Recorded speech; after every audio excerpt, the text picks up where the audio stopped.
Matt, I want to show this to you. You're a parent, right? Okay? It's perfectly normal for 10 years and up. Here's just one page I want you to see here.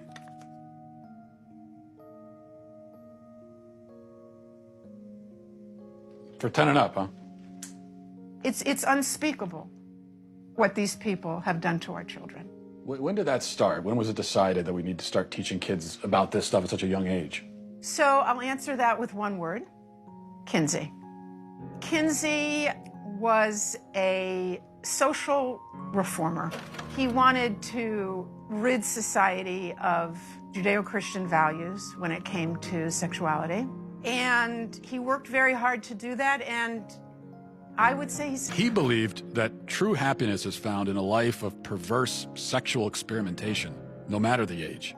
What came out is that his research was fraudulent. Kinsey based his fraudulent conclusions on data he collected from convicted sex offenders and child molesters. His research was conducted in prisons, not everyday America. He also performed horrific sexual experiments on children, some under the age of 1. His most influential book, Sexual Behavior in the Human Male, contains an infamous chart called Table 34, which documents the orgasms of very young kids, including babies as young as 5 months old. But instead of suffering the consequences for his heinous actions, he was and still is celebrated by academia and Hollywood. His ideas form the foundation for sexual education in public schools today. How do we get from this to you can choose your own gender? Okay, well, now we have another very important character, and his name was John Money. John Money was a psychologist and professor at Johns Hopkins University. Gender ideology was his brainchild. In fact, he coined the terms gender identity and gender roles.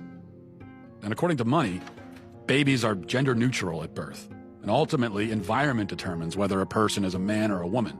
Money was telling the world about his theory that a boy could be raised as a girl and do just fine, and vice versa. And so Money tried out his theory on 2 young twin boys, the Reimer twins.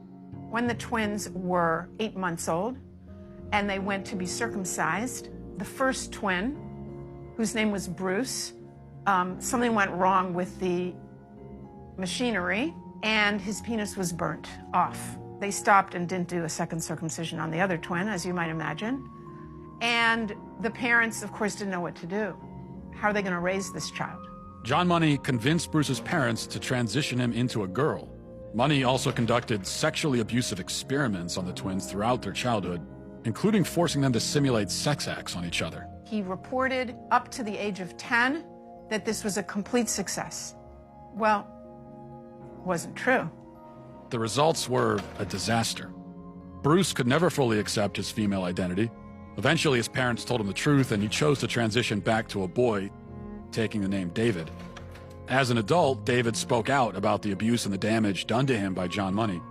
The girls would do their things with their Barbies and things like that, and that wouldn't interest me. And things such as trucks and building forts and, you know, getting to the odd fist fight and climbing trees, that's the kind of stuff that I like, but it was unacceptable, so I'd never... As a girl? As a girl, I had no place to fit in. The trauma that he and his brother and his entire family went through left deep scars. His brother died of an overdose when he was 38, and then David committed suicide. There was never a retraction or an apology from John Money. Instead, his ideas were adopted by mainstream psychology, and they form the basis of gender ideology today. Why don't more people know about John Money and Alfred Kinsey? Evidently, there are forces that don't want this information out.